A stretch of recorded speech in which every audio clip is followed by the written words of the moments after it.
Reincarnated with the strongest system. Chapter 261, A Short Visit to Lont. Inside the flying carriage, Wendy was seated on William's right, while Brianna was seated on his left. The little lowly was looking starry-eyed at the scenery that she was seeing for the first time. After tying up the loose ends, William and his group, along with Sir Jerkin's entourage, left the Kirinter Mountains. The two flying carriages flew side by side as they made their way back towards the Hellan Kingdom. "Don't poke your head out too much, Brianna," William said helplessly. "You might fall out of the carriage window if you lean more than that." "It's fine," Brianna replied while still gazing at the scenery under the flying carriage. "Big brother is holding my waist, I'm not going anywhere." "You're so troublesome." William sighed and the little lowly just giggled in acknowledgement of his claims. The half-elf then shifted his attention to the beautiful lady with light purple hair and eyes that was seated in front of him. Ayla, the second princess of the Zealand dynasty, was also looking outside the carriage window. She had stayed in that pose ever since the flying carriage took off in the air. William wondered what her fate would have been if her marriage to Connell hadn't been interrupted. As if sensing his gaze, Princess Ayla turned her head to the side to look back at him. "Is there something on my face, Lord William?" Ayla asked. "No," William replied. "I'm still not sure what Prince Alaric was thinking when he asked me to take you to see my grandfather. My big brother might seem easygoing on the surface, but he is a worrywart at heart." Princess Ayla closed her eyes as if trying to hold back the sadness in them. "He only wants the best for me, so he decided to ask a favor from you." I see. William didn't pursue the topic because he felt like Princess Ayla didn't want to continue the discussion. After a few hours, they finally arrived at the town where a teleport gate was stationed. William and Sir Jerkins had talked beforehand about their next course of action before parting ways. The ambassador was to return to the capital to inform the king about the result of their mission. William, on the other hand, would first head to Lont and drop off Princess Ayla before going back to the Royal Academy. To be honest, William was worried that Princess Ayla was a spy sent by the Crown Prince to monitor their movements. He hoped that his grandfather would be able to supervise her and ensure that she didn't do anything stupid while she was staying in the western edges of the Hellan Kingdom. 2 days had passed after they had left the Kirinter Mountains. It was around noon when they saw the familiar town of Lont appear before their eyes. Brianna suddenly screamed and grabbed William's arms while pointing outside the window of the carriage. There are wyverns outside!" Brianna exclaimed. "They are heading in our direction." Princess Ayla, who was meditating, suddenly opened her eyes and showed an anxious expression. There had been several wyvern attacks in the Zealand dynasty and the people there were very wary of wyverns. There was an occasion when her entourage was attacked by a wyvern while visiting the towns near their borders. Since then, Princess Ayla had been extra careful about not venturing into the territories where wyverns were said to hunt. "Don't worry," William patted the head of the anxious lowly. "They are on our side." "Hey!" Brianna looked back at William in confusion. A few seconds later, the wyverns flew alongside the flying carriage as if they were guards protecting a VIP guest. It took Brianna a minute to realize that the wyverns were indeed not there to harm them. She then poked her head out of the carriage to stare at these notorious beasts that were often called lesser dragons in their domain. Princess Ayla had also calmed down after her initial shock, but she didn't let her guard down. She just stared at the wyverns outside the window with a complicated gaze, as the carriage slowly descended from the sky. Dave guided Lionheart towards the Ainsworth residence and landed 50 meters away from the main entrance. James, Mordred, Anna, Eve, and Helen were already standing in front of the entrance and waited for their guests to disembark from the carriage. "I came to visit," William said with a smile. "It's good to see you again, Grandpa, Uncle, Auntie, Eve, and Aunt Helen." "Will?" Eve immediately reached out to her big brother. William chuckled as he hurriedly picked up his adorable cousin and kissed her cheeks. James smiled as he looked at the guests that William had brought along with him. He was already familiar with the others, but there were several new faces that he hadn't seen before, namely Amelia and Princess Ayla, who were both beautiful ladies. The old man laughed as he patted William's shoulder. "You did well, boy. Should I start preparing for a grand wedding ceremony?" Before William could even give a retort to his shameless grandpa's words, Brianna hurriedly ran towards James and grabbed his hand. "Grandpa James, we meet again," Brianna said with a big smile on her face. "Do you remember your promise? You said that you would give me a wyvern the next time we saw each other." Brianna. James almost didn't recognize the adorable girl that suddenly clung to him. "What are you doing here? Did your old man allow you to leave the mountain? Wait. Don't tell me you ran away from home and hitched a ride." A mischievous smile appeared on Brianna's face as she gave William a sidelong glance before returning her attention to James. "Grandpa, Big Brother William said that he fell in love with me at first sight," Brianna stated with a face filled with injustice. "He challenged a prince in order to win my hand in marriage. Right now, I am his fiancé." James almost choked on his saliva when he heard Brianna's words. He then stared at William as if he was looking at a scum.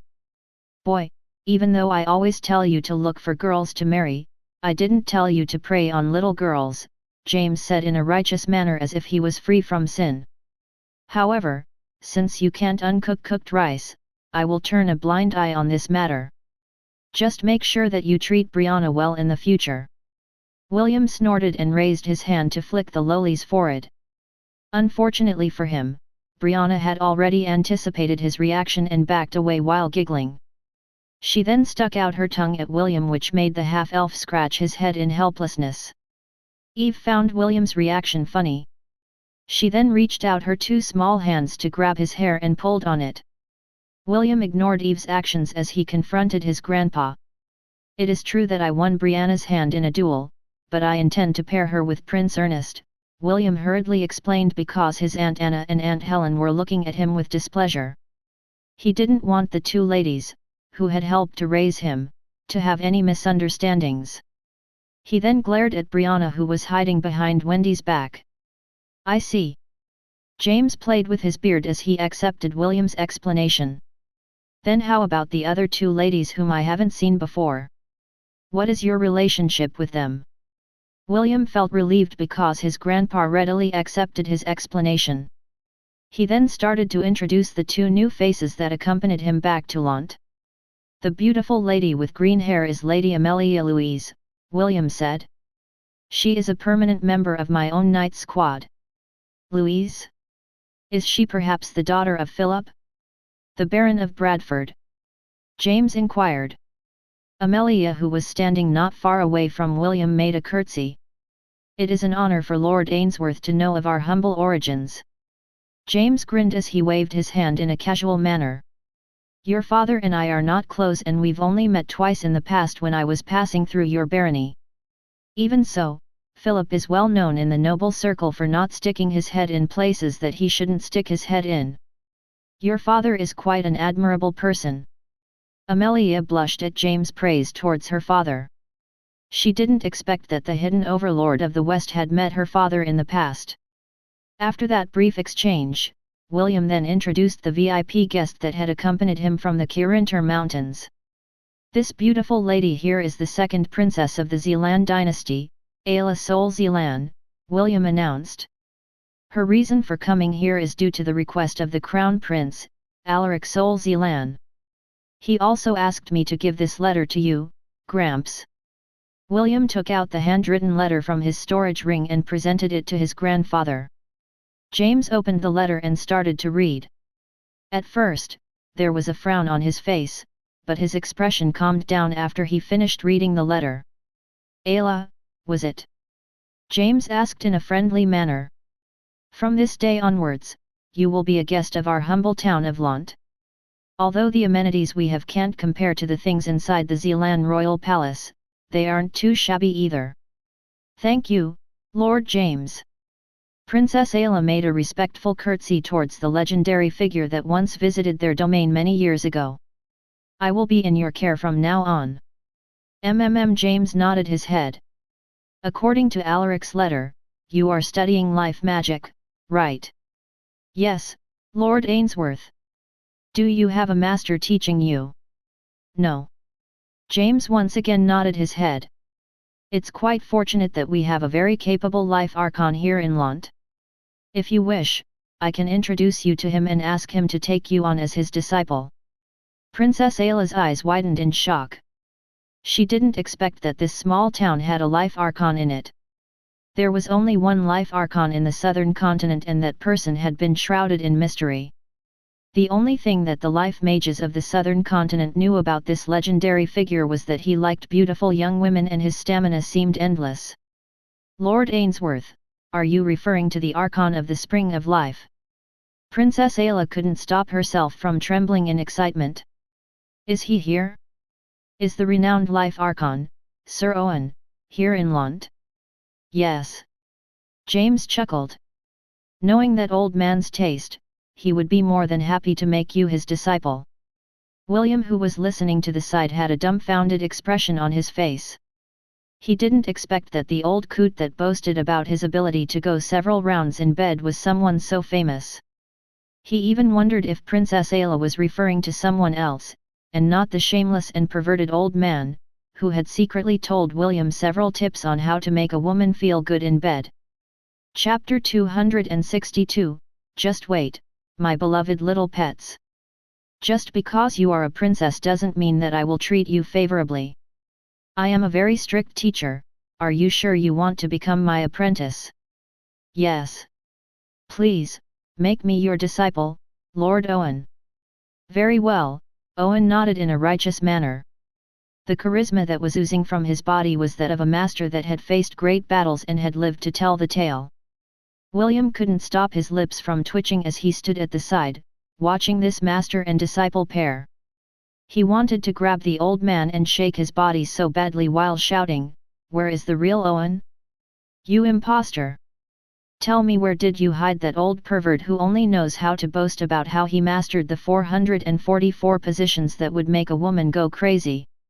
When he saw Princess Ayla kneel and pay her respects to her new master, William almost spat on the ground. The old pervert winked at him and gave him the "now you know how awesome I am" expression while Ayla wasn't looking at him. William's reply was simple. He gave Owen the middle finger. This brief exchange between the two came to an abrupt end when Princess Ayla raised her head to look at her new master. Owen extended his hand to hold her hand, which was the procedure of accepting a disciple among the life mages. Princess Ayla stood up with Owen's assistance, completing the ceremony of apprenticeship. "Rest for now," Owen said in a tone that was befitting of a monk that had abstained from worldly desires. "Our training will start tomorrow. I'll pick you up when the sun rises." "Yes, Master," Princess Ayla bowed respectfully before walking back towards the Ainsworth residence.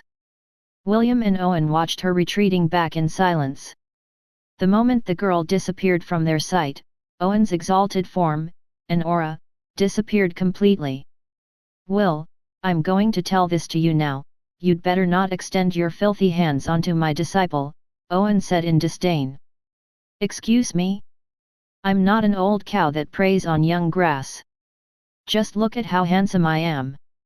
Do I even need to put an effort into making the ladies fall in love with me?" William snorted. "Old man, you'd better behave and not do anything untowards to your new disciple, or else I'll tell your wife." Owen summoned his staff and immediately whacked William's head. Even though he had already mastered a lot of skills and had grown stronger over the years, Owen's strike cleanly landed on William's head, which made the boy cry out in pain. "Fool! Do not say such stupid things," Owen reprimanded. "Life mages don't do those things, especially between master and disciple. You'd better not spout any of that nonsense, especially in front of Ayla. You've finally shown your true colors, old man." William grumbled. "What great archon! What legend! Patui! You're just a lecherous old man who likes to eat young grass." Owen was about to whack the boy again when the door of his house opened, revealing his young and beautiful wife, Sarah. "Darling, lunch is ready," Sarah said with a smile. "Little Will, it has been a while.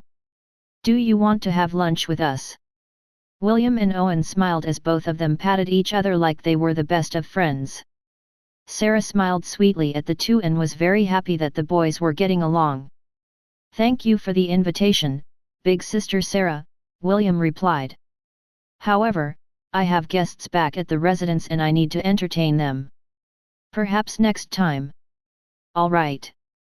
Sarah nodded. Make sure to visit us again, Will, and study properly at the Royal Academy. I will, big sister. Darling, let's go and eat while the food is still warm. I'm coming, honey, Owen said. See you later, William. Bye-bye, Sir Owen. After the couple closed the door behind them, William shook his head helplessly as he walked back towards the residence. That old coot must have saved a planet in his past life to have Sarah as his wife, William thought. Then again, Princess Ayla becoming Owen's disciple is also a good thing. Grandpa and Owen are not fools. They will be able to monitor Princess Ayla and see if she has any hidden agendas in the Helan Kingdom. The group stayed the night in Lont before going back to the capital the next day. Although William could stay longer, he had many important matters to attend to. After 2 days of travel, they finally arrived at the capital and immediately headed towards the Royal Academy. 2 hours after arriving at the academy, William was summoned to the palace. He took Brianna with him, because he intended to discuss with the king about making Brianna the fiancée of Prince Ernest. Although there was no certainty that Great Chief Evander and his sons would be able to retain their position as the leader of the tribes, William thought that it would be best to officially declare Brianna as Prince Ernest's fiancée since the two kids seemed to have feelings for each other. 13 days. That was the amount of time that had passed since William had left the Royal Academy, and many things had happened while they were away. The Academy was busy preparing for the inter-division battle, and all the divisions were training seriously for the chance to become this year's champion. Of course, aside from the students, Carter had also been very busy. With the help of Charlotte, and the children that had been affected by the suggestion spell, the candies had made their way to the first, second, and third years of the magic division. He didn't dare try to ensnare the fourth years because there were strong individuals like Matthew and Leah who had very strong perceptions. Carter didn't want to jeopardize his plan, so he focused on these 3 divisions. Right now, he had successfully corrupted 70% of the student body and the rest would be fully under his control a few days before the inter-division battle started. So, Wendy and the Knight Commander have returned to the academy. Carter's face brightened when he heard Charlotte's report. He had been waiting a long time for Wendy's return and had prepared a special variety of candy just for her. This candy was more potent than the rest and it would only take 3 to 4 days for the spell to mature inside his target's body. Yes, Charlotte replied happily. Right now, Wendy is resting inside her room. Do you want me to give her the candy you specially made for her? Yes, please. Carter handed the pouch to Charlotte with a smile. I'm counting on you, my love. Carter drew Charlotte close and hugged her. This weekend, invite her to have lunch with you and bring her here, to my room. That will be when we will discuss our marriage and invite her to become my second wife. Sounds like a good plan, Charlotte nodded. She really wanted to have Wendy as Carter's second wife because she only wanted those who were close to her to share the love of her beloved man. Carter was planning to have a special time with her and Wendy on the day of the inter-division battles. All he needed to do was wait 2 more weeks before he could leave the southern continent. He would conduct a massacre, then take the talented girls of the Helan Royal Academy back to the demon continent. After that, he would receive the rewards that the demon lord promised him. Carter could feel the heat in his loins, but he endured it for now. He returned to his laboratory to make more candies. This was a crucial time, and he couldn't afford to keep thinking about the young beauties that would soon be brought back to the demon continent. Just wait, my beloved little pets, Carter mused. Soon, I will take all of you to the peak of pleasure and make you forget your lives in the southern continent. Chapter 263, William's Gamble. William was currently walking hand in hand with Brianna inside the palace. The little lowly was looking everywhere with an undisguised curiosity that would make anyone label her as a country bumpkin, but she didn't care because no one was around. The half-elf discovered that Brianna had an uncanny ability to change her expressions in less than a second the moment she sensed someone aside from those close to her. One moment she looked like an ignorant bumpkin, the next she looked like a dignified princess. William was quite impressed by the lowly's ability that he gave her 2 thumbs up in his heart. As they were about to reach the main hall where the king was waiting, they saw a young boy blocking their path. He tried to act calm on the surface, but his body language was saying otherwise. It was as if he wanted to run towards them, but his years of being trained as a member of the royal family prevented him from doing something unbecoming of a prince. Brianna clung to William's arm as the two neared the youngest prince of the Hellan kingdom, Prince Ernest. She had a smile on her face while looking at Prince Ernest. William, on the other hand, just played along with the adorable lowly because he, too, was interested in how the young prince would react. "Sir William, I am here to congratulate you for a job well done in preventing the northern tribes from turning hostile on us," Prince Ernest said as soon as William stopped a few meters in front of him. "My father is waiting at the Great Hall. Please, see him as soon as possible. I will look after Lady Brianna, while you make your report to my father." Brianna looked up at William with longing. "Darling, don't take too long. I'm scared." "Don't worry, honey," William replied as he patted Brianna's head. "I won't be gone for long." It was then when Prince Ernest stepped forward and pried Brianna's hands off William's arm. He then pulled her away from the half-elf. The young prince hid the lowly behind his back before glaring at William. "Sir William, I know that the two of you are just acting, but let me say this here and now," Prince Ernest stated. "Big sister Brianna is going to be my fiancée. I would appreciate it if you wouldn't make any further moves towards her." William looked at the little shrimp with amusement. Prince Ernest had a serious expression on his face, while the mischievous lowly behind him was covering her lips as her body trembled. Clearly, she was doing her best not to laugh out loud. "Your Highness, I won Brianna's hand in a fair duel," William said in a righteous manner. "Her father has also given me his consent. What I do with her is none of your business. Sir William, your attempt to make me jealous is working. I would greatly appreciate it if we stopped this farce, right here, right now. Che, you're no fun." William crossed his arms over his chest with a smile. Although he wanted to tease the young prince a little more, he knew that now was not the time to do it. "Big sister, please stop teasing me as well," Prince Ernest looked at the adorable girl behind him and pouted. "Do you really enjoy seeing me suffer? Is it fun to bully me? Ah! Little Ernie, you've grown taller since the last time I saw you." Brianna gave Prince Ernest a hug before patting his head. "Just a few more years and you'll be taller than me.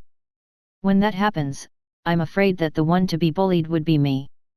I will never bully you, big sister. You'd better not, or I'll run to Darling's side." Prince Ernest nodded his head seriously, which made William grin. "Looks like Prince Ernest will be a hen-pecked prince in the future," William mused. "Okay. I'll meet with the king first. Prince Ernest, please, entertain our northern princess." Prince Ernest smiled and pulled on Brianna's hand. "Big sister, let's go to the garden. The flowers are in full bloom and you will definitely love them."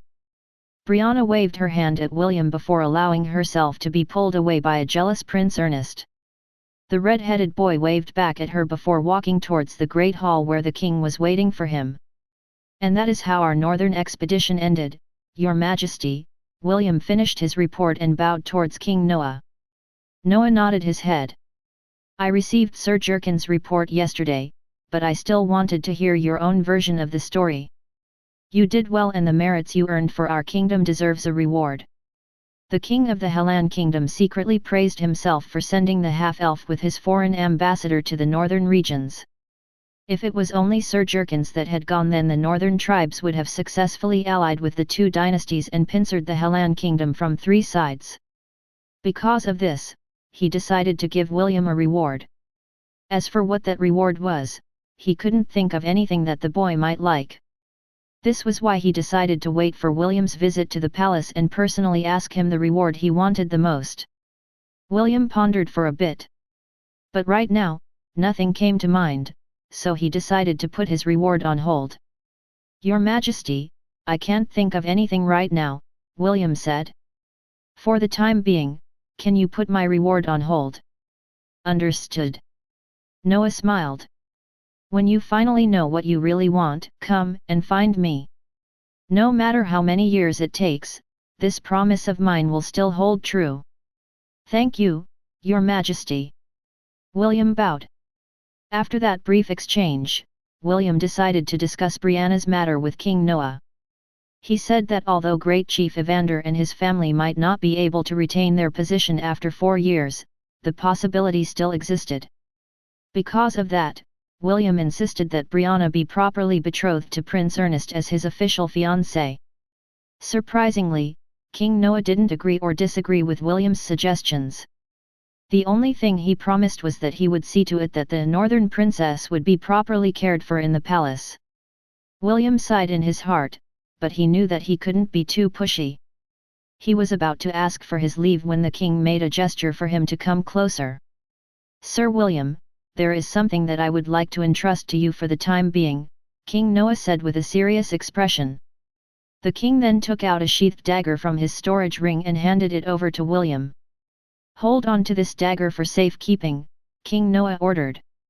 "In any situation, you are not allowed to divulge to anyone, not even your family, that I gave you this dagger. Also, you will not hand this dagger over to anyone, regardless of who they are or whatever position they have. Do I make myself clear?" "As you command, Your Majesty," William replied as he took the sheathed dagger from the king's hand. After taking hold of the dagger, he immediately used his appraisal skill to get more information about the dagger that was entrusted to him. How come I can't read anything?" William thought. "I'll ask the system later. It would be disrespectful to investigate further in front of the king." William stored the dagger in his storage ring and took a step back. King Noah looked at him seriously before waving his hand. "You may go." King Noah smiled. "Please, do your best, and continue to protect our kingdom to the best of your abilities, Sir William." "The Hellan Kingdom is my homeland," William replied. "I will do my best to meet your expectations, Your Majesty." After concluding his visit, William left the Great Hall and went to find Brianna in the garden. He explained that the little lowly would be staying at the palace and be treated like a VIP guest. William also warned Prince Ernest that he should take care of Brianna or else he would take her away. Prince Ernest made a solemn promise that made William and Brianna pat his shoulders in admiration. After bidding goodbye to the young prince and the adorable lowly, William headed towards the stables where the flying carriage was waiting for him. He was only 100 meters away from the stables when the system suddenly gave him an emergency report. "Host. The spell that was dormant in Wendy's soul of consciousness has suddenly been strengthened. Right now, 60% of her sea of consciousness has been taken over. I estimate that before the day is over, it will reach up to 65% completion." "What?" William almost jumped off his feet at the sudden turn of events. He had only left the Royal Academy for 2 hours and, in that short amount of time, the corruption of Wendy's sea of consciousness had already advanced to such a degree. William couldn't believe it, and he found this a very hard thing to stomach. "Tell me all the details," William ordered. "Make sure to not leave anything out." "Understood." When the host left for the royal palace, Wendy returned to her dormitory to rest. An hour later, she left her dormitory room and met Lady Charlotte in the hallways. Wendy's big sister then gave her a pouch filled with candies. "Upon contact, I successfully placed a tracker on her and started monitoring her as well." Lady Charlotte returned to her own dormitory room to handle the affairs of the third-year magic division. Wendy, on the other hand, went to the host's dormitory room in the Solaris building. "She went to find me," William thought. "Continue the explanation." Seeing that the host is not inside the room, Wendy didn't go out. Instead, she laid on top of the host bed and began eating the candy. William clenched his fist so hard that his nails dug into his palm. How is she now? She is currently sleeping on the host's bed. William ran towards the stable in order to return to the Royal Academy as soon as possible. He wanted to be beside Wendy right now, and personally check her current condition. The half-elf knew that he was making a gamble with Wendy's life on the line and hated himself for it. If possible, he really wanted to kill the mastermind behind this whole incident and prevent the girl, who loved him so much, from suffering any harm. Chapter 264, Promises that he would no longer be able to keep. Half an hour earlier. It's so boring here in the academy, Wendy thought as she finished changing her clothes after taking a shower. I guess I'll just visit Will for now. I hope he's back from his meeting with the king. She had just left her room when she saw her big sister Charlotte walking in her direction with a big smile on her face. It's good to see that you are finally back. I missed you, Charlotte said as she gave Wendy a light hug. Where have you been? I missed you too, big sister, Wendy returned the hug as she replied to Charlotte's question. We went to the north to train. That's right, Sir William wanted to perfect our team formation so we had to leave the academy to train. Is that so? I hope that the Knight Commander isn't pushing you too hard. Charlotte frowned. Make sure to tell me if he bullies you. I don't care if he's the Knight Commander or not, I'll shove a fireball right up his A*s. Wendy giggled when she imagined William holding onto his bum while running away in fear. Seeing that Wendy seemed to be fine, Charlotte remembered her reason for looking for her. Here you go, some candies for you. Charlotte handed the pouch filled with candies with the "be thankful I care for you" expression on her face. Thank you, big sister. Wendy happily took the pouch from Charlotte's hand. You're the best. You only say those words when I give you gifts. Well then, I have to go. There are still documents that I need to work on for the 3rd years. I only came here to check up on you and see that you're in one piece. Thank you once again, big sister. I'll treat you to something good tomorrow. You'd better remember those words. Charlotte patted Wendy's head before going back to the 3rd year dormitory. Wendy was about to eat a candy when she suddenly remembered what had happened in William's room when she gave him a candy. Her face reddened as she reminisced about the passionate kisses that she had shared with him. I'd better give him some candies as well, Wendy thought. She was looking forward to another kissing session with William that would only become possible because of the candies that were in her possession. Wendy had been a regular visitor of the Solaris dormitory that the guards only nodded at her and allowed her to pass without question.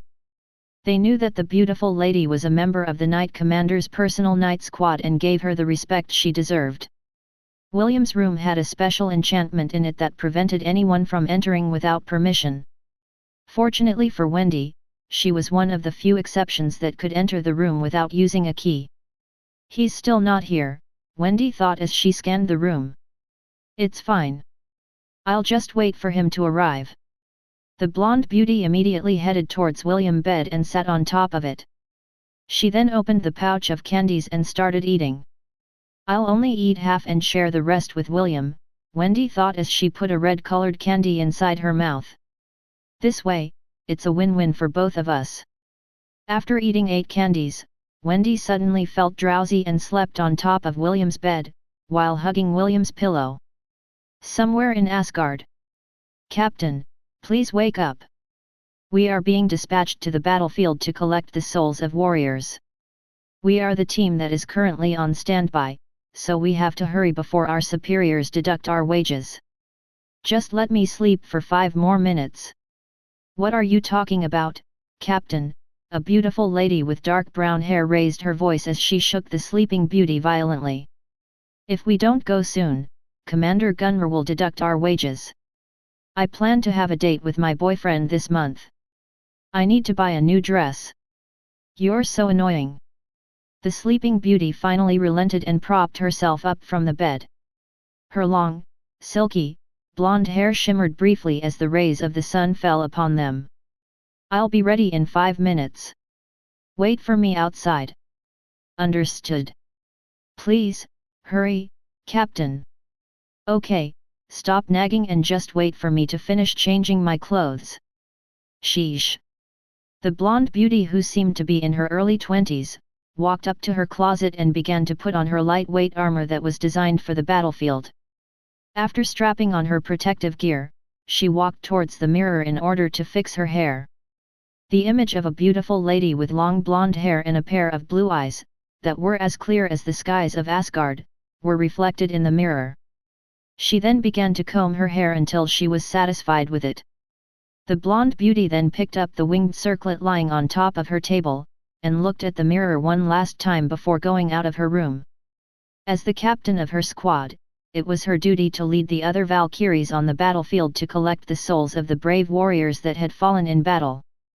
An hour later, 12 valkyries with their captain in the center descended towards Midgard, where a battle had just ended. They had done this duty countless times before, and they were already used to guiding the souls of the brave warriors to Valhalla. However, this time, the scene they encountered was different. "There are no souls," one of the valkyries, that were hovering above the dead bodies, stuttered. "Captain Wendy. There are no souls on this battlefield," one of the valkyries reported. "It was as if they have vanished into thin air. This has never happened before." "Calm down." Wendy raised her hand as her eyes scanned the bloody battlefield that was bereft of any signs of life. "Go in teams of 2 and investigate. Maybe there are still lingering souls somewhere on this battlefield. We need to know what happened." "Yes." Usually, hundreds, even thousands of souls, could be harvested on the battlefield where the fighting had just ended. Not all souls could go to Valhalla. Only those that fought bravely and for a righteous cause were invited to the great feast that the gods had prepared that watched over the 9 realms of Yggdrasil. The Valkyries investigated the battlefield in pairs, and just like Wendy mentioned, they did indeed find souls, but their number didn't even surpass 10. While the rest of the Valkyries were doing one last sweep of the battlefield, Wendy flew towards its center and saw a young man with arrows sticking out of his body and a bloody hole in his chest. Clearly, the young man was already dead, but Wendy couldn't help but admire the warrior because he was the only one in the battlefield that had remained standing even after he died. The young man had long silver hair that fell behind his shoulders. His face was stained with blood, but that didn't prevent his good looks from showing through. Wendy caressed the warrior's face, and felt a very subtle fluctuation in his body. Wendy immediately used her powers and coaxed the warrior's soul, that had refused to separate from its mortal vessel, out. "I, Wendy, the Valkyrie captain of Lady Brunn, have come to take you, O brave warrior, to come with me and enter Valhalla," Wendy said in a respectful tone. This was an etiquette that the Valkyries had learned during their training when addressing the brave warriors that had died on the battlefield. Soon, the soul of a young warrior appeared before Wendy. According to her estimate, the young man was still in his late teens and hadn't even grown a beard, which was very uncommon among the warriors that had ascended to Valhalla. "What is your name, brave warrior?" Wendy asked. "William," the young man answered. "William Pendragon." Wendy extended her hand in a gesture of invitation. "Come, brave William," Wendy said softly. "The halls of Asgard are waiting for you. Your duty in the mortal world is over. Your duty to protect the 9 realms is about to begin." William looked at Wendy's delicate hand before reluctantly raising his own. The Valkyrie captain could see the unwillingness in his eyes. Those were the eyes of someone that still had unfinished business in the mortal realm.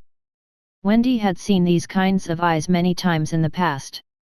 However, she knew that the young warrior would gradually forget about his ties with the mortal world the moment he stepped into the halls of Asgard. The beautiful Valkyrie firmly gripped the young man's hand and flapped her wings to ascend to the sky. Soon, the other Valkyries joined her in flight as they took the surviving souls to their final destination. William glanced at Midgard one last time before he closed his eyes to weep. He still had promises to keep. promises that he would no longer be able to keep. Chapter 265, A Farce with a Tragic Ending. He had, Wendy mumbled in her sleep as she unconsciously tried to reach out for something. William, who sat beside the bedside, caught her hand and held it firmly. Perhaps feeling the familiar touch, a smile appeared on Wendy's face as she continued to sleep. "You're such a handful," William said softly as he brushed away the strands of hair that blocked the sleeping girl's face. The spell inside her had finally stabilized. Right now, 65% of her sea of consciousness has been invaded. Understood. William sighed as the internal struggle in him waged on. After putting a tracker on Charlotte, the system had been monitoring her every move. However, she still hadn't met anyone that the system had deemed suspicious. Because of this, William still couldn't do anything aside from making sure that the girl that was holding his hand wouldn't suffer any harm. He had already steeled himself for this scenario, but when it actually happened, he still felt bitter in his heart. Minutes passed. Hours passed. After 3 hours, Wendy sleepily opened her eyes. She had a good dream, and it made her feel refreshed after waking up. The first thing she saw was a sleeping half-elf's face in front of her. It took a moment for the gears in Wendy's head to start churning. Half a minute later, her eyes widened when she found herself lying in the young man's embrace.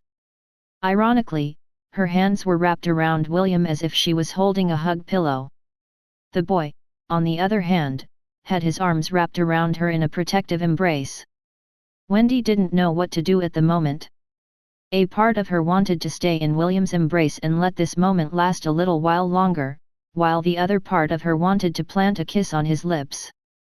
She was afraid that if she took the initiative to kiss William, the latter would wake up and the feeling of warmth and security she was experiencing would disappear. Fortunately, before she could finalize her decision, the boy's eyes opened. Blue eyes met green and the two stared at each other for a long time before William pulled her closer to him and planted a kiss on her forehead. "Did you have a good rest?" William asked. Although he tried to hide it, there was a tinge of worry in his voice. "Yes," Wendy replied as she breathed in his scent. "I always sleep well when you are around. Then sleep here with me tonight." The two embraced each other for a while before reluctantly separating. "Well. Yes. I had a good dream, but I can't recall anything about it when I woke up," Wendy said while fixing her messy hair in front of the mirror. "Even so, I have a feeling that you were in that dream as well." William crossed his arms over his chest and gave Wendy a smile. "I don't know what your dream was about, but if I was in there then that means that it was an awesome dream. Although I can't recall much of my dream, I have a feeling that your expression in that dream of mine was a very sad one. It was as if you lost or had forgotten something very important." The smile on William's face stiffened when he heard Wendy's reply. "It's just a dream," William said as he walked towards the girl who was currently fixing her hair in the mirror. William then gave her a light hug as he tried to bury the anxiousness he was feeling in his heart. "Just a dream, so you don't have to think too much about it." Wendy replied as she placed her hand over William's. In the far east where the kingdom of Frisia was located. "Sidney, the Hellan kingdom seems to be having some difficulties right now," the king of Frisia said with a serious expression. "Because of this, I've decided to send you there as my envoy." "Understood," the third princess of the kingdom of Frisia, Sidney, replied. "Will I be going alone?" "No. You will be accompanied by 4 teams of aerial cavaliers. Also, I will give you full command over them. Do what you see fit in order to help our allies. We mustn't let the Hellan kingdom fall. The moment they fall, it will be our turn next." "Don't worry, father," Sidney replied. "I will support our allies to the best of my abilities." "When will I be leaving?" "You will be leaving by midnight. Prepare the things that you need to bring. Don't forget to take your maidservants along with you." "Understood. Be careful while I am away, father." The king of Frisia smiled, but he was standing at least 10 meters away from his daughter. Any closer would make it impossible for him to resist the effect of her powers. Princess Sidonie, like always, was wearing a veil. Not only to hide her beauty, but to protect anyone from being ensnared by her powerful charm. No one is safe from it. Men, women, and even some beasts under the centennial rank, wouldn't be able to resist her. Although the king felt reluctant to let her leave the kingdom, his advisors had strongly suggested that they send her to the Hellan kingdom as his representative. This was a way to show their support, and help them understand that Frisia hadn't abandoned them. After Princess Sidonie left the room, the king's expression became serious as he called upon his trusted subordinates to update him of the current movements of the two dynasties. This upcoming war made him feel anxious because the decisions of the two dynasties were too sudden. Although there was an unwritten rule between the four major powers in the southern continent that they wouldn't attack each other, no treaties had been signed to enforce it. This unwritten rule had lasted for a few hundred years, and Redmond Val Frisia, the current king of Frisia, thought that it would last for 100 more before the southern continent was once again embroiled in strife. His advisors had already mentioned that there was something fishy about this war, but their spies hadn't discovered any credible information about why the two dynasties suddenly made an alliance and teamed up to attack the Hellan kingdom. Naturally, King Redmond was aware of the series of unfortunate events that had happened to their staunch ally in the west. Even he thought that the back-to-back events seemed to have been planned by someone hidden in the shadows. "The only thing we can do is prepare for war," King Redmond said softly as he stared towards the west. "Since this war is already inevitable, I need to make sure that Frisia would not suffer too many casualties." King Redmond wanted to help the Hellan kingdom survive the storm that was slowly creeping on its borders, but they were just too far to offer any real assistance. All he could do was send his daughter, Princess Sidonie, with their prided aerial cavaliers to at least tell King Noah that they were in this war together. "I just hope that we are not being used as a chess piece by some higher power," King Redmond thought with a frown. "Because if that is the case, then this whole farce will have a very tragic ending. Not only for the Hellan kingdom, but for everyone that lives in the southern continent." Princess Sidonie walked towards her quarters with even steps. The maidservants following behind her had been unable to resist her charms and were now her loyal subordinates. If she wished for them to die, they would gladly stab their hearts in front of her with smiles on their faces. If Sidonie wished it, she could easily bring down an entire nation on a whim. However, she didn't have any interest in dominion over the southern continent. What she wanted in life was very simple. To find someone that would make her understand the true meaning of love, which was something that was far beyond her reach. Chapter 266, Lost Memories. "I knew that you would be here," Wendy said as she descended from the sky. The silver-haired young man didn't turn his head and continued to stare at the bridge that connected Asgard to the other realms of Yggdrasil.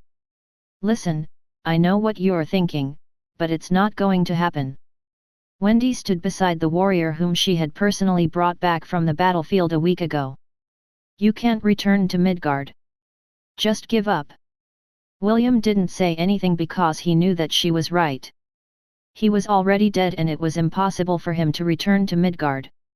The young man knew this, but he was still unwilling to give up. "Is there something you need to do?" Wendy asked. "Pass a message perhaps? If you ask nicely, I'll find a way to deliver your handwritten letter the next time I go to Midgard to gather the souls of warriors." This time, the young man finally had a reaction. He stared at Wendy intensely as he grabbed her arm. "Can you really send a letter back?" William asked. "Will you do it?" "That will depend on my mood," Wendy replied with a smile. "Also, it depends on the contents of the letter. Take note that coded messages are not allowed. If you play something fishy, I will personally hand you to Lady Freya to have your memories erased completely." The young man flinched when he heard Wendy's warning. He was planning to send a coded message to someone very important to him, but if the price was to have his memories erased, then it would all be for naught. Wendy gave him the "I knew you'd do that" expression and pried away the hands that were holding onto her arm. The man snorted and walked away. Since his plan to send a message could no longer be achieved, he had to find another way to contact that person in Midgard. 3 months later, William thrust his spear and pierced the eye of an orc champion that was wreaking havoc on the battlefield. The monster screamed in pain and waved its giant axe at random in order to protect itself from further attacks. Finding a gap in the orc champion's attack, William charged in and slid between its legs. He then used his full strength to cut off its head from behind, ending its life and making its subordinates scatter in fear. The green fountain of blood rained upon the beheaded champion's surroundings, which made the warriors that accompanied William regain their morale and attack the orc champion's subordinates with renewed frenzy. "Good job," Wendy landed beside William. "With this, we have successfully defended this elven outpost. I'm sure that the lords of Alfheim will reward us generously." "What's wrong?" Wendy noticed that William was looking absent-mindedly at a dead elven warrior not far from him. Since this was an outpost that belonged to the elves, it was only natural that the ones protecting it were the elven warriors of Alfheim. "Don't tell me that the standoffish William has suddenly awakened to necrophilia?" Wendy asked in a teasing tone. She had already noticed that the elven warrior that had died was a woman and wondered why William was looking at her with such an intense gaze. "Do I know any elves?" William asked absent-mindedly. "I can't remember anything, but for some reason looking at her is making me feel anxious. It's as if..." The silver-haired warrior paused mid-sentence before holding his head as if he was suffering from a headache. "The cleansing has already reached this stage," Wendy thought with a sad expression. "He stopped going to the Bifrost Bridge 2 weeks ago and just stays within Valhalla to train every day." The so-called cleansing was the gradual loss of memory after a warrior had entered Asgard. Most warriors completely lose their memories within a month of their arrival, as they helped the gods of Asgard safeguard the denizens of the other realms from invaders that were allied with Jotunheim and Muspelheim. Those who had broken free from the shackles of their past lives were baptized by the light of Yggdrasil and were born anew as an Einherjar. A/N, Einherjar means army of one, or those who fight alone. William was a very rare existence because he had held on this long and still kept a few of his memories intact. However, it wouldn't be long before those precious memories of his also vanished into thin air. When that day came, he, too, would be reborn as an Einherjar. Wendy had watched over the cold, yet brave warrior, who would always fight on the front lines in order to protect his comrades. She watched him save the weak and helpless from the monsters that invaded their lands without even thinking of his own safety. Part of her wanted to see William free from the shackles that hounded him, even in the afterlife.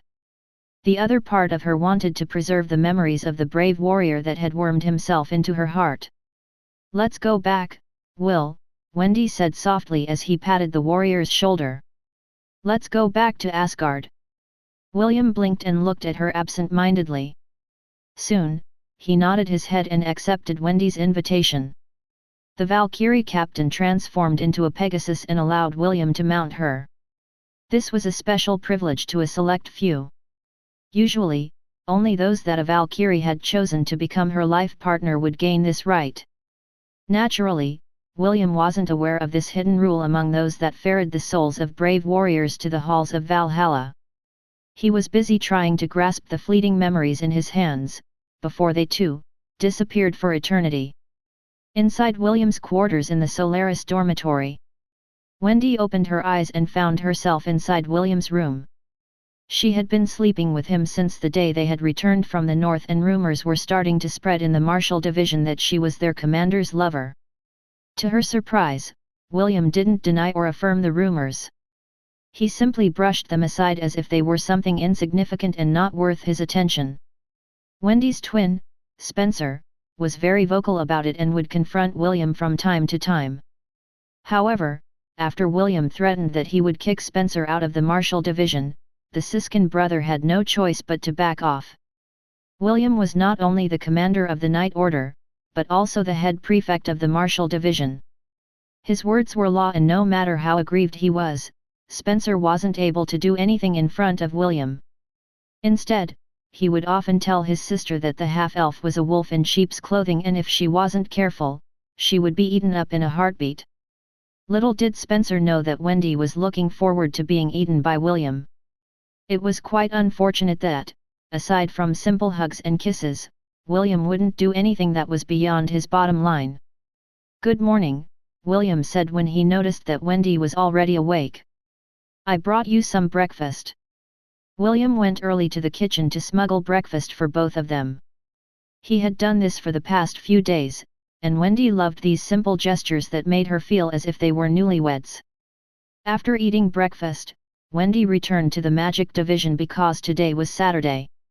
It was also the day that she promised Charlotte that she would accompany her to train.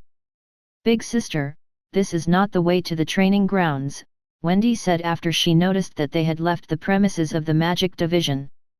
"There is a place that we need to visit first before we start our training," Charlotte replied with a smile. "I need to meet the maker of those candies that you love so much. He said that he has finished making another batch and asked me to pick them up." "Really?" Wendy was pleasantly surprised by Charlotte's words. "I've long wanted to meet the one who makes those delicious candies." "Don't worry, now is a good opportunity to meet him," Charlotte patted Wendy's head. "I'm sure that you will love him, too, Wendy. This way, the two of us can become his brides and live happily ever after." Charlotte guided Wendy towards the residences that were reserved for the teachers of the Royal Academy. The place where a certain candy maker was looking forward to her arrival. Chapter 267, I'm sorry. Are the rumors about you and Wendy true? EST asked as soon as William sat down inside the meeting room for the first-year representatives of the martial, magic, and spirit divisions. Priscilla, who accompanied William to this gathering, perked her ears up in order to listen to their conversation. The rumor about the half-elf commander and the beautiful lady that was part of his personal night squad had been circulating throughout the martial division. No one was brave enough to ask their commander whether it was true or not, for they didn't know how he would react to the question. Spencer had been a very good example of how William dealt with those who were trying to raise a ruckus. Wendy's twin was currently undergoing a mission to gather rare herbs that could be used to craft healing potions. This was the decree that William had given after Spencer confronted him about his relationship with his twin sister. After that incident, no one dared to talk about the rumors in William's presence. William propped his chin up using his hand and gave EST a smile. "I didn't know that you like gossip. So, is it true or not?" EST raised an eyebrow. He really wanted to know how far the two had gone in their relationship. "No comment," William replied with a smug expression. Although he didn't mind admitting that he had already recognized Wendy as his lover, he still had to consider his grandfather's and Lawrence's faces. After all, Rebecca was still technically his fiancée, and he still had to deal with that issue before officially declaring his relationship with Wendy. EST scoffed while Ian looked at William in disdain. During the course of their journey in the Kirinter Mountains, William had shown through his actions how much he cared about Wendy. They were always holding each other's hands and they even slept together. It was more than enough evidence to tell that the two were already in a romantic relationship. Even so, Ian was unwilling to recognize it. He would rather turn a blind eye on the two's public display of affection than to hear William officially announce that he and Wendy were now a couple. The head prefect of the Spirit Division, Erwin Boaz, was the last one to arrive in the room, followed by his vice prefect. When all the leaders of the first-year divisions had gathered, the head instructors of the divisions, Grant, Layla, and Lords, started the meeting. "In 2.5 weeks, the inter-division battle is going to begin," Grant said. "We are waiting for a special guest to arrive from the Kingdom of Frisia, so the opening ceremony might be delayed a day or two." Grant then nodded to Lords, so that she could continue the explanation. "We have already informed you of the rules of the competition," Lords stated. "We will conduct a brief review to ensure that all of you are familiar with the rules." Lords then asked the head prefects to recite the main rules of the tournament to ensure that they had memorized them properly. After that, the meeting veered in the direction of how they would conduct the battles and the point system that they would be using for the event. The meeting only lasted an hour and the three instructors were satisfied because all the head prefects were very capable. All of you do your best, Grant smiled. It doesn't matter whether you win or lose. Just enjoy this event and hone your skills to fullest. All of you are now dismissed. The head and vice prefects bowed their heads respectfully to their instructors before leaving the conference room. It's finally over, William said after he stretched his arms and waist. I'm really not used to attending these kinds of meetings. Priscilla, have you covered everything? Yes, Sir William, Priscilla replied. Good. Please, make sure that everyone is informed about the topics that were discussed in the meeting. Understood. Priscilla gave William a brief nod before heading towards the Solaris dormitory.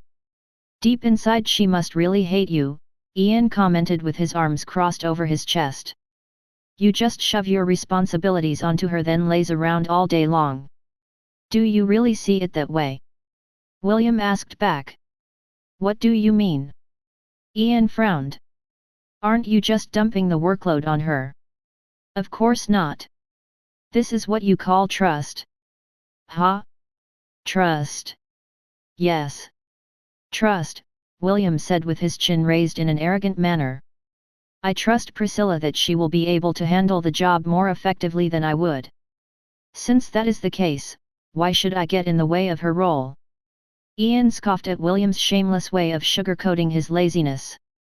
EST and Isaac, who were standing beside the two, sighed in helplessness. Ah, that reminds me, EST. William shifted his attention to his good friend. Have you thought about whether we should continue our bet or not? EST frowned. He had thought long and hard about his bet with William, and he was still on the fence whether he should agree or not. However, William's answer to his earlier question about his relationship with Wendy was brushed aside, so he was feeling irritated.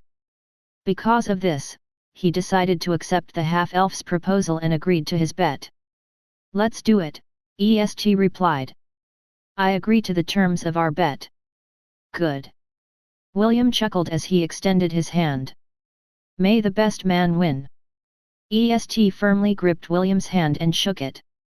Suddenly, the smile on William's face vanished as a serious expression crossed over his face. What's wrong? You look like you've just swallowed a fly, EST teased the handsome half-elf that was looking at him as if William was seeing him for the first time. Host. ESTC of consciousness has been fully invaded by the Mindweaver spell. Put a tracker on him. Include all the add-ons. Understood. William unconsciously tightened his grip on EST's hand as he did his best to control the rage that was building inside his heart. Too far. Whoever this person is has gone too far. William's breathing became heavy as he forced himself to calm down. EST was the very first friend he had made outside of Lont, and he was very special to him. For his good friend to be under the subtle control of someone from the shadows pained his heart. I'm sorry, William said softly. This was the only thing he could do for his friend. He didn't know if the mastermind was alone, or he had many helpers in the background. Until he managed to capture their trails, he couldn't afford to dispel the Mindweaver spell inside EST's body. Doing so would only alert the mastermind because the spells were directly connected to their consciousness. Sorry? For what? EST asked.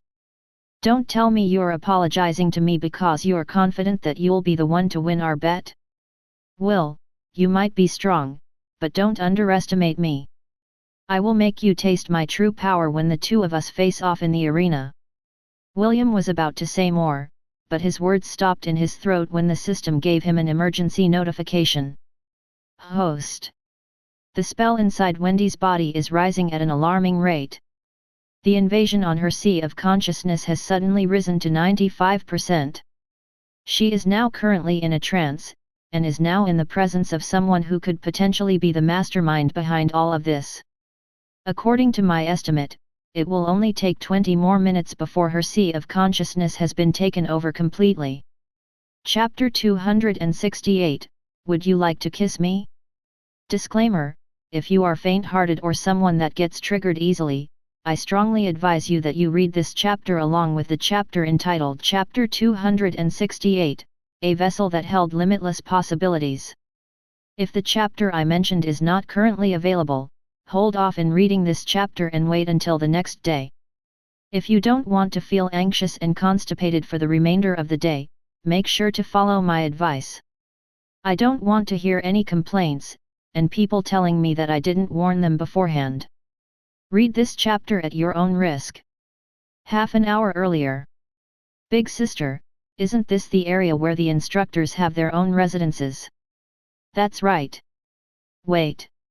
You mean to say that the one who makes the candies is an instructor? Wendy asked in disbelief. That's right, Charlotte replied with a smile.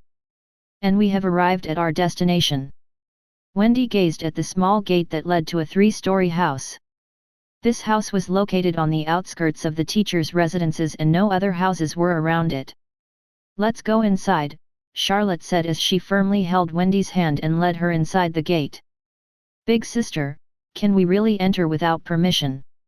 Wendy inquired. Charlotte chuckled and patted Wendy's head, you're such a worrywart. Of course, I have already gotten permission from the instructor.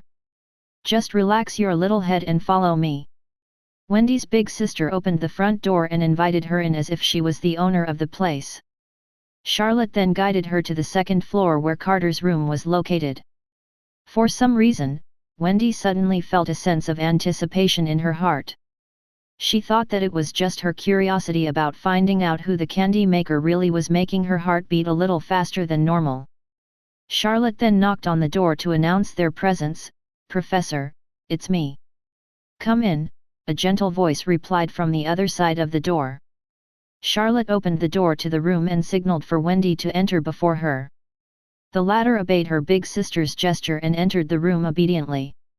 After Wendy had entered the room, Charlotte also stepped inside and closed the door behind her. She made sure to lock the door properly to ensure that no one would be leaving the room without Carter's permission. Wendy's gaze landed on a handsome man who seemed to be in his early 20s, seated on a chair with a book in hand. He seemed to be reading the book before they arrived and Wendy thought that the image of an esteemed scholar fit him perfectly. Allow me to do the introductions, Charlotte said with a smile. Wendy, this is Professor Carter. He is the magic teacher of the 3rd years that specializes in magic combat. He is also the maker of the candies that you love so much. Professor, this is Wendy Armstrong. Although we are not blood related, I treat her as my own little sister. I hope that the two of you get along well. It's a pleasure to meet you, Ms. Armstrong, Carter greeted as he stood up from his chair and gave Wendy a respectful bow. Wendy curtsied like a proper noble and returned Carter's greeting. The honor is mine, Professor Carter. It's a pleasure meeting the maker of those delicious candies. Are all of them really handmade? They are, Carter answered with pride. Charlotte has been telling me over and over again how beautiful and talented you are. Seeing you face to face, I have no choice but to agree with her words. Charlotte giggled as she walked towards Carter. You mean to say that you didn't believe the words I said, Professor? Charlotte playfully pounded Carter's shoulder and the latter only laughed. Seeing the two of them side by side made Wendy's heart beat faster. The scene reminded her of how she and William would normally interact when it was only the two of them inside his dormitory room. Ah! I almost forgot. Carter lightly tapped his head as if he had really forgotten something important. I just made a new product and I am looking for someone to do a taste test. Ms. Armstrong, are you willing to give it a try? Carter took something out from his pocket and unwrapped it. Inside was a red candy that was as dark as blood. Wendy swallowed unconsciously the moment her eyes landed on the candy. It was as if she had been unable to direct her gaze anywhere save on the crimson candy that lay harmlessly in the professor's palm. Carter smiled and lightly swung his hand to the left. Wendy's gaze followed the candy as if her eyes were stuck on it completely. The professor then walked towards the beautiful young lady and extended his hand. Do you want it? Carter inquired. Aye, Wendy stuttered. Carter was using the spell that was inside her body to control her emotions in a subtle manner. Do you want it? Carter repeated. I want, Wendy replied. Carter chuckled and glanced at Charlotte, who was standing beside him. "Feed this to your little sister," Carter ordered. He wanted Charlotte to personally do the act because it was more interesting that way. Charlotte obeyed and picked up the candy from the professor's palm and slowly approached the young lady, who seemed to have lost her ability to think. "Open your mouth," Charlotte ordered. Wendy obediently opened her mouth, which made Carter grin internally. Charlotte then softly pressed the candy against Wendy's lips and moved it ever so slowly, like she was applying lipstick on her luscious pink lips. After completing a full cycle, Wendy's big sister finally slid the candy inside Wendy's mouth and watched as the girl in front of her fell into a trance-like state. The candy dissolved the moment it entered Wendy's mouth. The sweet taste washed away all thoughts that she was currently thinking. Devoid of all thoughts, Wendy felt as if she was floating.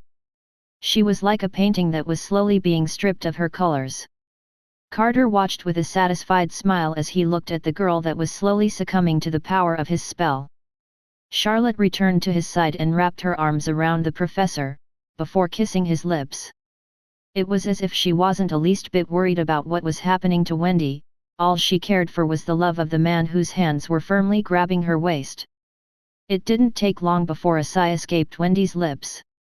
She blinked once then twice as she looked at her big sister kissing the handsome professor in front of her. Her heart started to beat wildly inside her chest and a sudden heat washed over her body, making her face flush in embarrassment. "What's wrong? Is this your first time seeing a kiss?" Carter asked. "And no," Wendy stuttered. "Oh." Carter raised an eyebrow. "Then, have you kissed someone before?" "Yes." "Who was it?" "Will," Wendy replied. "The Knight Commander of the Anglo-Ryan War Sovereign."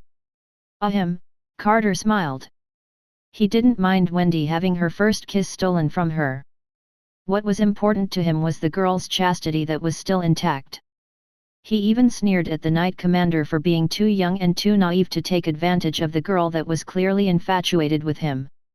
Carter's gaze, that was fixed on Wendy's face, slowly shifted downwards.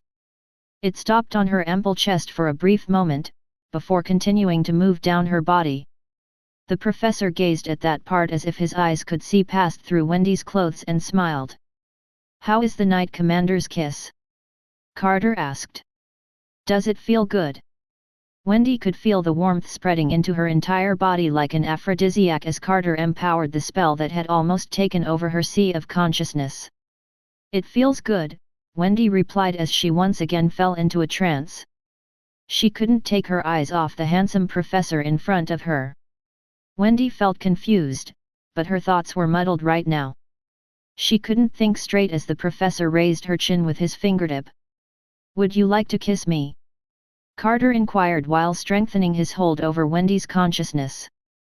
Wendy's thoughts had turned completely blank. She couldn't muster any resistance to the spell that was urging her to say yes. Such sublime pleasure, Carter thought as he watched the internal struggle in Wendy's eyes.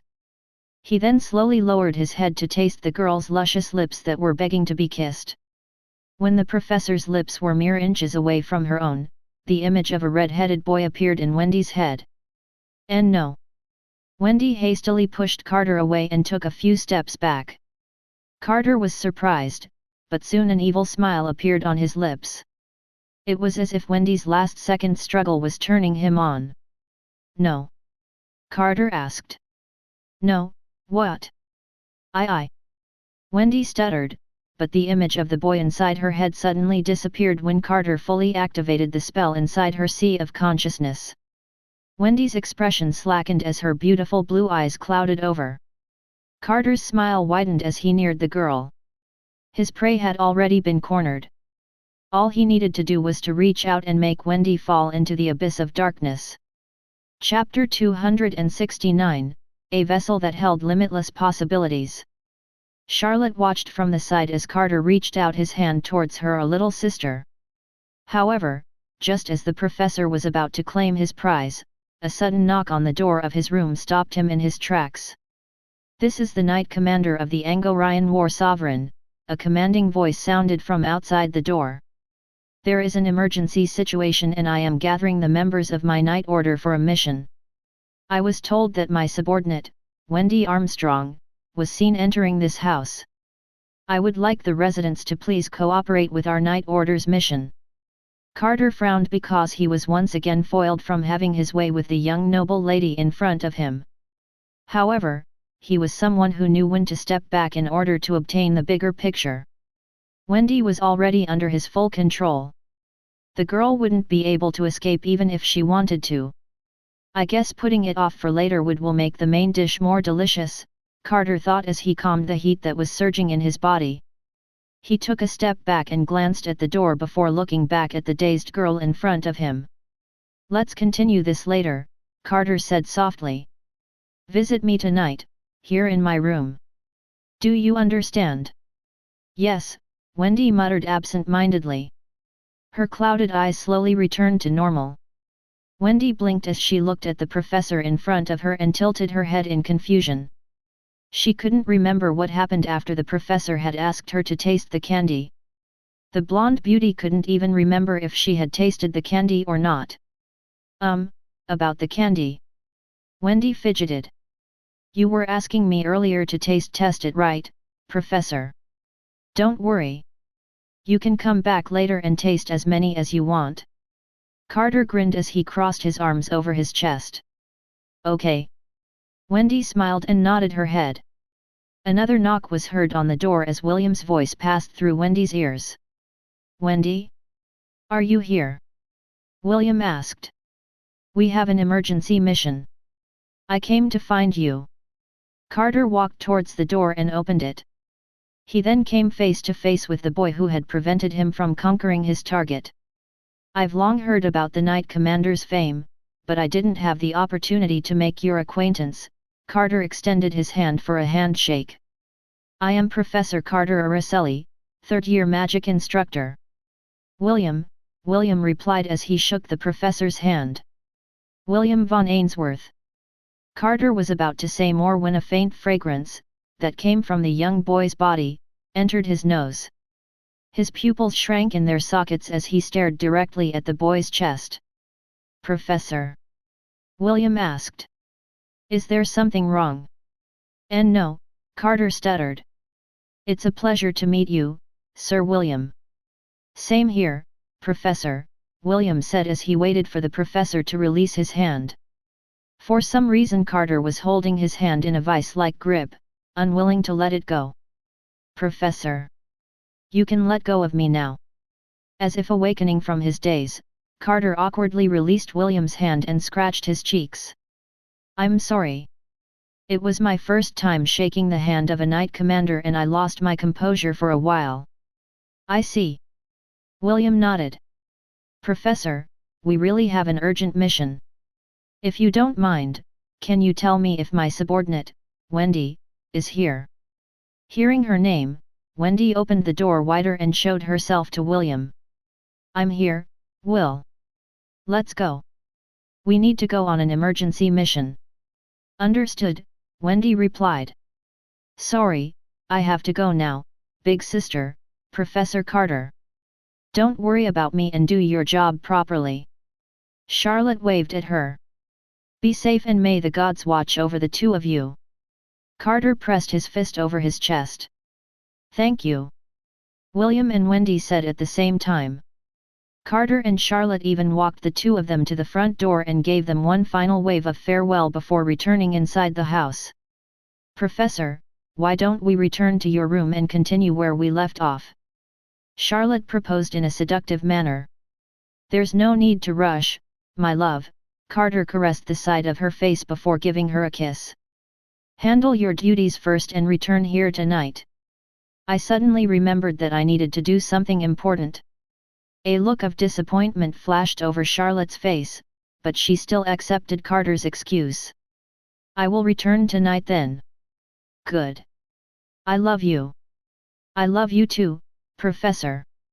The two shared a passionate kiss before parting ways. Carter returned to his room in a hurry and closed the door behind him. His hand was trembling in excitement and there was a look of joy in his eyes. God's essence. That was definitely God's essence. Carter's eyes went bloodshot when he remembered the subtle power that pulsed within William's chest. To think that I would find someone with God's essence in this kingdom, and he seems to be completely oblivious of it. What a waste! Carter's handsome face contorted as he paced around his room. I can't be wrong. That is definitely the scent of God essence, and it is stronger than the one that the princess possesses. In the past, he had encountered the same feeling when he was introduced to the princess of the demon race. The demon princess was hailed as one of the 7 deadly sins, and the God essence inside her had the power to devour anything in existence. What should I do? Carter thought as he paced around the room. Should I report this? Carter immediately rejected this idea. Only a fool would report such a find to his superior, and he was not stupid. Since he was the one who found it, he would claim it for himself and not share it with anyone. I need to rethink my strategy, Carter muttered. The current one is no good. Wait. That girl Wendy is close to him. I can use her. This is perfect. Carter began to laugh as a plan started to form inside his head. Being a knight commander is far superior than being a talented instructor at the Royal Academy. I guess it's time to switch bodies again. The professor grinned evilly. He never thought that he would find the perfect vessel that held limitless possibilities in a kingdom that was assigned to him. Although he felt sorry for betraying his superior's orders, he was certain that once he got hold of William's body, no one in the world would be able to stop him. Chapter 270, Pain is temporary, but my fists are eternal. Where are we going? Wendy asked. What mission will we be doing this time?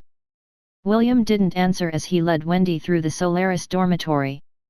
The students that saw them together immediately made themselves scarce because Williams was radiating a "do not FCK with me right now" B******'*'** aura. Wendy was oblivious of William's current expression because the red-headed boy was walking ahead of her. All she knew was that something was very different about the boy whom she had been with for the past few days.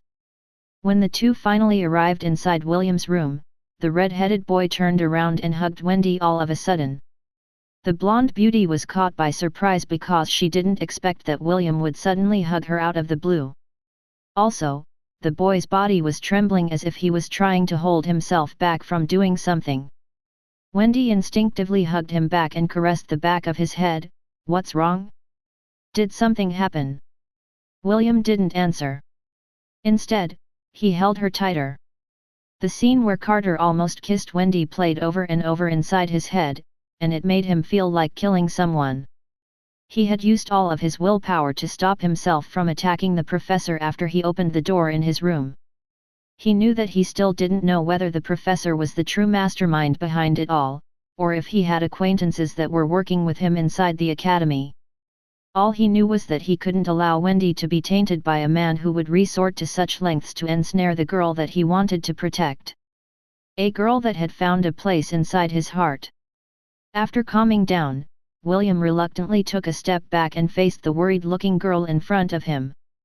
Wendy, I want to give you something, William said as he took out a lollipop from his pocket. He removed its wrapping and presented it to the girl who loved to eat candies. This is my candy, William said. Try it. I'm sure that it tastes way better than all the candies that you have eaten in the past. Really? Wendy took the candy from William's hand and appraised it. This is the first time I've seen a candy like this. What is it called? It's called a lollipop. Lollipop? Yes. William nodded. Try it. Wendy smiled and placed the pink lollipop inside her mouth and started to lick it. It wasn't as sweet as the candy that the professor gave her, but there was an addicting taste to it that she couldn't explain. A few seconds later, she felt lightheaded, and leaned helplessly against William's body for support. Don't worry, William whispered in Wendy's ear. You're going to be fine now. Everything is going to be all right. The lollipop inside Wendy's mouth dissolved completely, and its divinity washed over Wendy's body like a gentle breeze. It felt so good that the girl sighed once before burying her head into William's chest to sleep. William sighed in relief as he gently lifted her body and carried her towards the bed, so that she could sleep more comfortably. After taking off her shoes, the red-headed boy sat beside Wendy and held her hand. He had already made his decision to remove the spell inside Wendy's body. He wouldn't allow Carter to use the Mind Weaver spell to force her to do something that she didn't want to do. The scenes that the system had shared with him while he ran full speed towards Carter's residence made him want to murder Carter 1,000 times over. If he was only a few seconds late, Wendy might have already been. Killing intent rose within William's heart as his gaze sharpened like a blade. He had already considered Wendy his lover and he wouldn't allow Carter, or any man, to lay their hands on her. William wouldn't allow it. No matter who it was. Whether it was a teacher, a knight, a prince, or a king, he would kill anyone who tried to hurt Wendy. He didn't mind dirtying his hands as long as the people that were important to him lived happy and carefree lives. Soon, the killing intent receded as William got hold of his senses.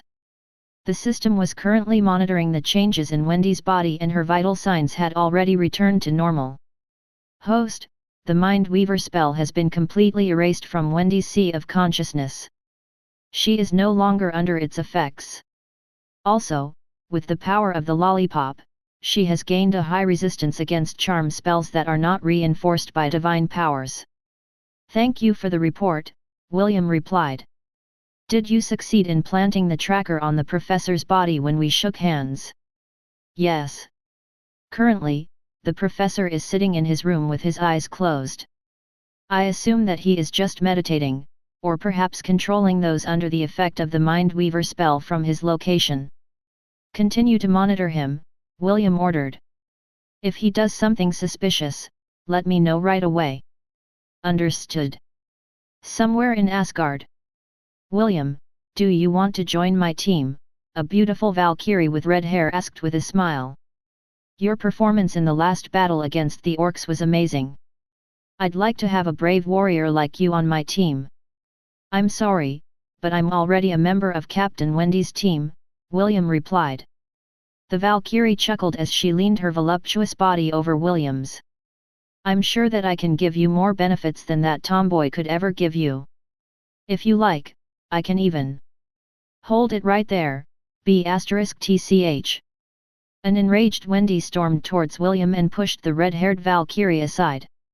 How many times do I need to tell you, Frisia, that William is my teammate? Wendy asked with a glare. Stop poaching the warriors from our legion. Frisia crossed her arms over her chest and fearlessly returned Wendy's glare.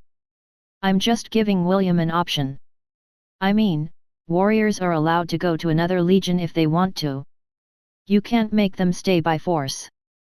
This is the rule that Lady Frisia has decreed, is it not? Yes. What you say is true, Wendy replied with a smile that didn't reach her eyes. However, blatant poaching of a warrior from another legion is not included in Lady Freyja's decree. You are overstepping your bounds. If William wants to leave my legion, then I will allow it. What I will not allow is for you, or any of the other captains, to take him away by force. Silly Wendy, Frisia grinned. I'm not forcing anyone. Like I said, I am only giving William an option. I am not the first, nor will be the last to ask him to jump ship. Others have already done so before me, so it's only normal for me to join the trend as well. Frisia was stating a fact and Wendy couldn't refute it.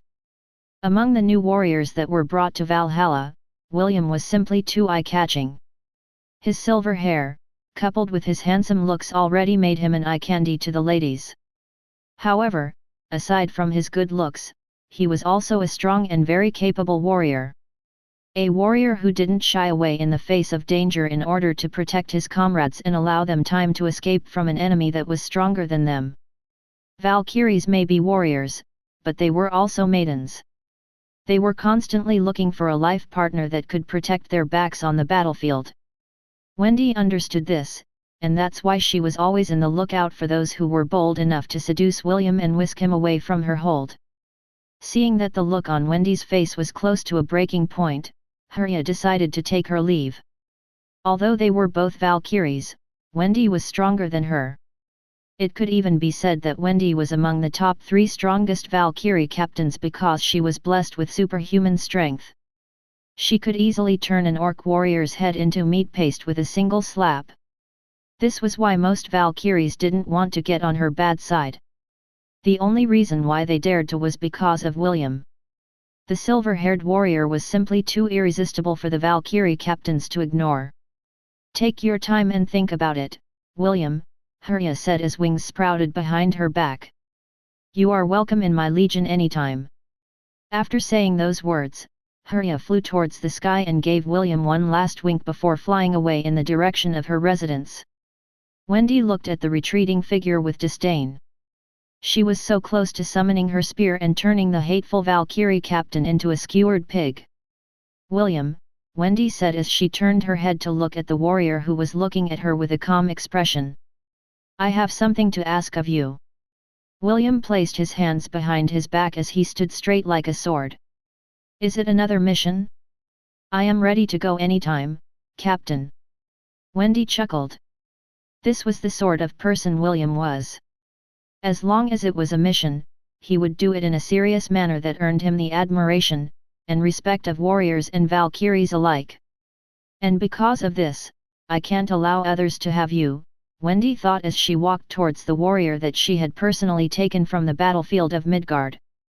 She looked at his silver hair, his beautiful light green eyes, and his face that had made the ladies in Valhalla look at him like wolves finding their prey.